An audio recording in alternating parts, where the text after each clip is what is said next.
Assalamualaikum warahmatullahi wabarakatuh. Perkenalkan, nama saya Hana Safitri Tayeb, NIM 19.2.3.063. Saya dari kelas PAI 3B.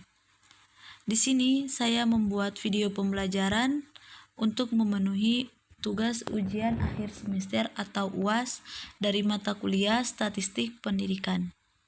Adapun judul yang akan saya paparkan pada kesempatan kali ini dengan judul pengujian C kuadrat pada variabel tunggal.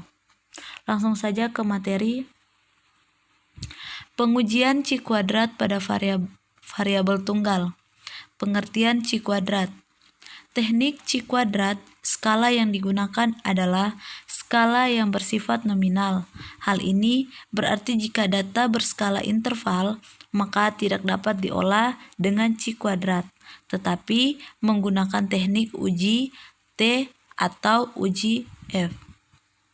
Hal yang dipertanyakannya adalah banyaknya atau frekuensi. Dengan demikian, skala interval dapat diubah menjadi skala nominal jika skala datanya dipertanyakan secara lain.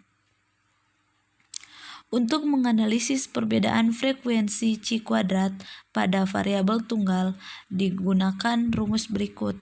X pangkat 2 sama dengan sigma dalam kurung FO kurang FH pangkat 2 per FH dengan X pangkat 2 C kuadrat, FO frekuensi yang diobservasi, FH frekuensi yang diharapkan. Selanjutnya, cara menginterpretasikan hasil C kuadrat. Pertama, buatlah HA dan HO dalam bentuk statistik. HO titik 2 M1 sama dengan M2. HA titik M1 ketidaksamaan M2. Kedua, buatlah HA dan HO dalam bentuk kalimat. Bila didukung kajian teoritis, HO tidak terdapat perbedaan yang signifikan. Dengan HA terdapat perbedaan yang signifikan. Dengan 3, masukkan angka-angka statistik dalam tabel distribusi. Yang keempat, uji perbedaan dengan menggunakan rumus C kuadrat. Yang kelima, menguji tingkat kesalahan dalam kurung alfa sama dengan 5% atau 1% dengan menentukan dB terlebih dahulu. Yang keenam, bandingkan hasil X pangkat 2 hitung dengan X pangkat 2 tabel. Yang ketujuh, berikan kesimpulan dalam bentuk kalimat. Contoh soal. Misalnya, Anda ingin menguji apakah terdapat perbedaan frekuensi dari pendapat orang tua murid kelas 6 mengenai pelaksanaan ujian negara untuk menentukan kelulusan siswa. Berdasarkan pengumpulan data, diperoleh data sebagai berikut. Pendapat FO.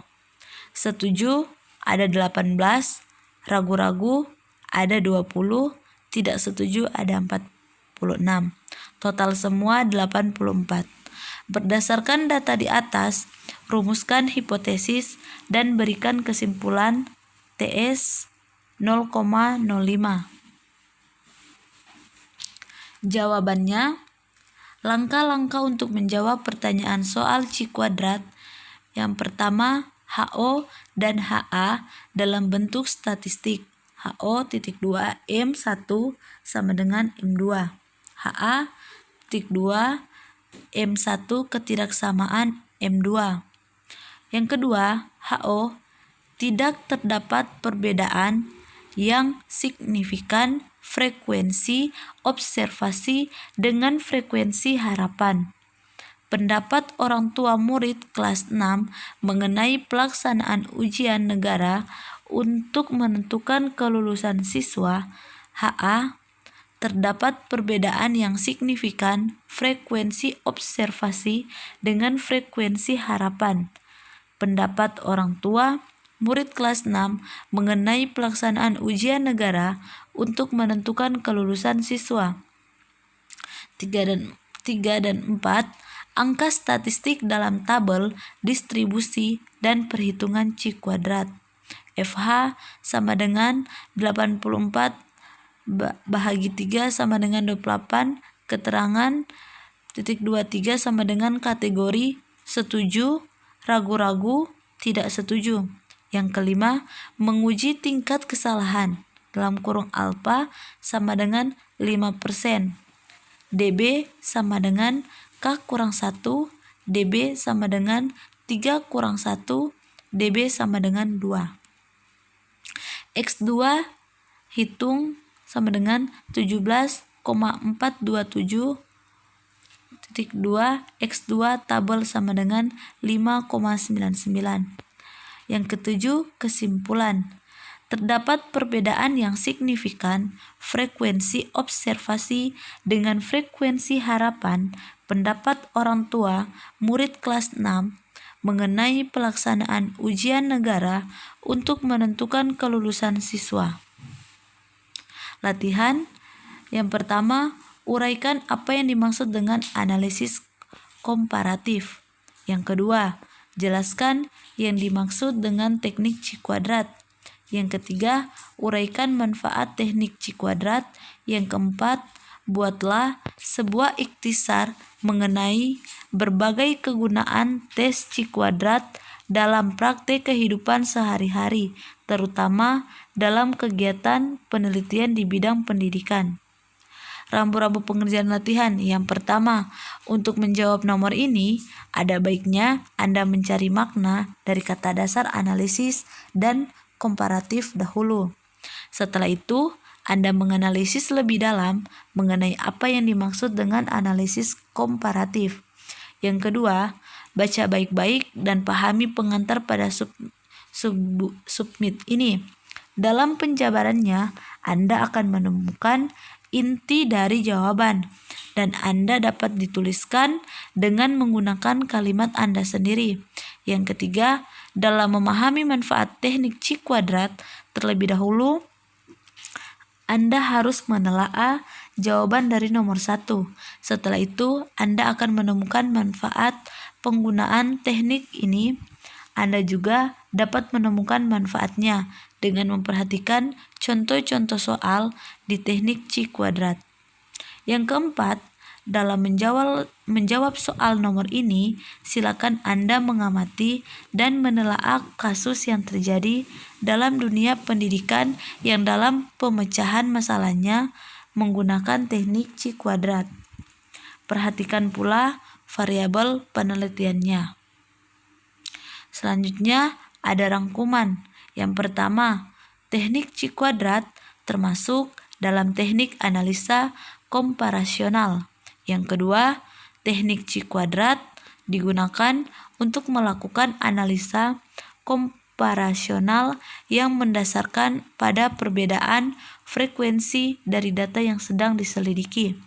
Yang ketiga, skala yang digunakan adalah skala yang bersifat nominal. Artinya, jika data berskala interval, maka ia tidak dapat diolah dengan C kuadrat. Yang keempat, fungsi teknik statistik C kuadrat adalah menguji perbedaan frekuensi satu variabel, menguji perbedaan frekuensi dua variabel yang sel-selnya memiliki lebih besar atau sama lebih dari 10.